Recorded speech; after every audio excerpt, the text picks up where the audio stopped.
Hi. Hello, Rabbi. Hi, good to see you. Let's start because I'm going to have to share the screen today. You're going to have to watch, not just listen. Okay. Let me just get the screen share right. Just a second. Where is the screen share?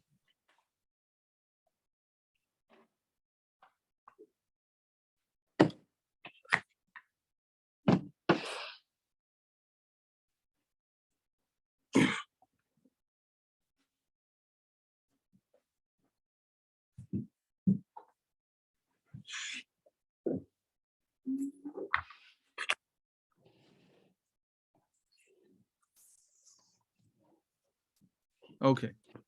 So good morning. Today is the 27th day of Nisan and the 18th day of April.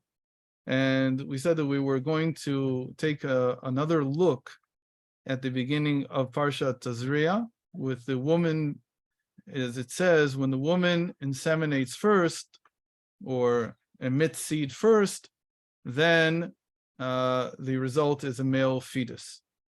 And we said that since Torah is not dependent on science, but science can sometimes illustrate some of the concepts, or even, as we'll see today, it can give ideas for new ways of understanding what the Torah is saying. So today we know that science claims, and this is the way we understand it, I'm not just going to say claims, this is the way we understand it, all of us understand this, that when the male and female have marital relations, the male has X and Y chromosomes. These are the sex chromosomes that determine the sex of the child. The woman has X and X. That's what they're called. I'm just going to show you a picture of them so that you see what they actually look like. So here what we have in this slide is the female is here on this side. This is what they call X. The reason they call this X is a little unclear, but this is what it looked like. It looked like an X for the first people looking under a very powerful microscope. I don't know if it was an electron microscope. And you can see that the Y is simply a fragment. And that was the idea, that if you take the letter X and you take off a piece of it, you got the letter Y. So that was really the basis. Not that they actually look like an X and a Y. You can't see an X and a Y here. It's just that the X is a larger chromosome, the Y is a smaller. So again, the male has X and Y, and the female has X and X. Now, since the ovum, the female egg, is of a determined chromosome. It's either X or X. It can't be a Y because the woman doesn't have a Y chromosome. So it would seem that only the male, this is according to our modern science, only the male can contribute either a semen cell that has an X chromosome, and then that would be added to the mother's X, and then we get an XX, a female, or it would be a cell of semen that has the Y chromosome in it, because each of the cells of the semen has a single chromosome of the sex. So again, every cell of semen that the male, that the husband has, is either an X or a Y, and it's added to the sex chromosome that already exists within the ovum, within the female egg, which can only be an X because she doesn't have a Y. So it would seem that only the male determines the sex of the child. If it's semen that had an X chromosome, it will be a daughter. If it will be a cell of semen that had the Y chromosome, it'll be a male. This seems to completely contradict what the Torah says, because what did the Torah say? The Torah didn't say both halves. It just said, if the female emits seed, it will be a male. So it seems that the Torah is saying that it's the female that determines the sex. And that's completely opposite to what modern science understands. So if modern science understands this way, it can't be in contradiction to the Torah. So we have to think of something a little bit different. So how could we interpret if the female emits seed, then the child is a male? The answer is that there's a famous story told about the Rebbe of Kotsk, that once a man came to him and he said to him, it says in the Torah that the man is supposed to be the controller of the house. He's supposed to be the one in charge. And it says that Vehuim Sholbach, he will rule over you. That's one of the curses that Eve was given after they ate from the tree of knowledge. And he said, in my house, it doesn't happen. So either the Torah is not right, or what's going on? So the Rebbe of Kotz told him something very simple. It says, Vehuim Sholbach, he will rule over you, is on condition. And condition, it says there, Ve'elav Chukatech, that you, meaning the female, Eve, will yearn for the male. Meaning, she's the one who yearns for him. He says, if she yearns for you, she wants you, then you will be the ruler of the house. But if you yearn for her, if you're the one who is needy of her, instead of her being needy of you, then that doesn't hold anymore. And she'll have the rulership of the house. It all depends on who is awakened towards who. You'll remember these words from Sunday. So now, this is a big principle that he's saying. He's saying that whomever awakens first, meaning they have the yearning, they're called the female. The female is whoever is more needy. So to put it in a certain way, even if the husband is more needy of the marital relation than his wife, then he's the female who awakened here. What does the rest of the verse say? So again, so the beginning of the verse is Isha ki Tazria, when a woman awakens or when a woman emits seed. It says this can also be the male. If the male is the one yearning for his wife, the husband is the one yearning for the connection with his wife, then he's the female here. He emits seed and he gives birth to a male. How does that work? So let's think about it like this. The male, look again at these, I'll show a different drawing. The male has the YX here. This is the male, Y and X. The Y is in black and the X is in red. The female is X and X. Why did we make one big and one small? Because that's how it is in determining the sex of the child. the dominant gene, or the dominant chromosome in this case, but there are genes on the chromosome, they are the ones that determine what's going to be the sex. Now, that in the male, the Y is dominant is clear because that's why he's male. But in the female, she has two X chromosomes. What this means is, and this is an established fact in science today, is that one of them is dominant and one of them is recessive.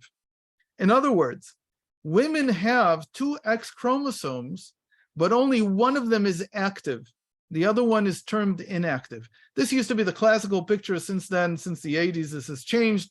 And we know that in different stages of pregnancy and of the fetus development, the inactive chromosomes becomes active also.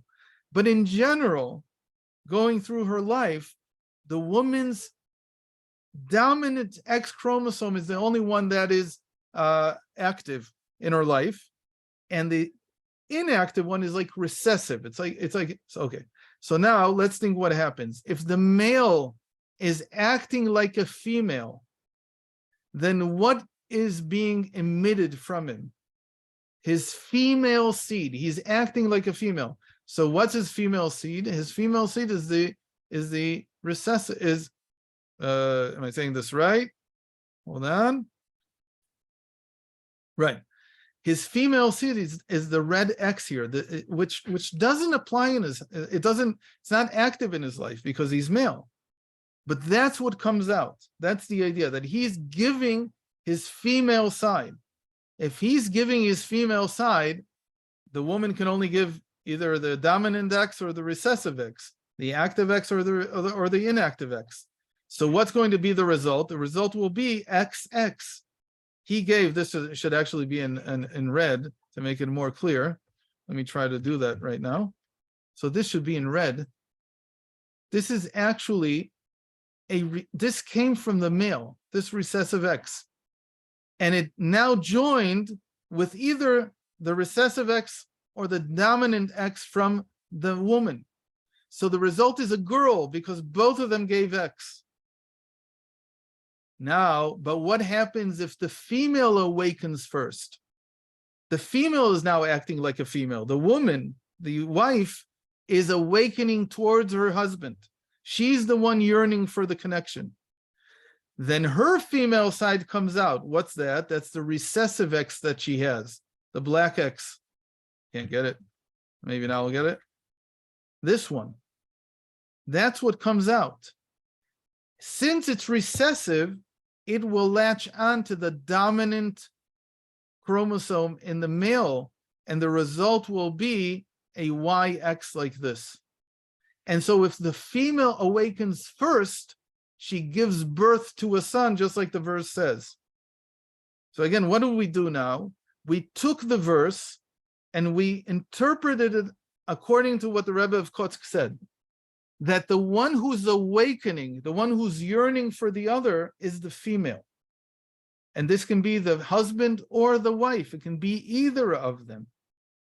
If it's the husband, he's giving his female side.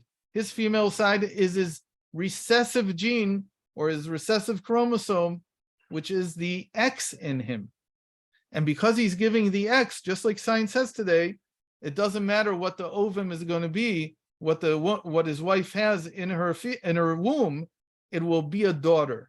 So that's what the sages say, that if the male inseminates, but he's acting like a female, he's going to have a girl. But meaning he was needy for his wife.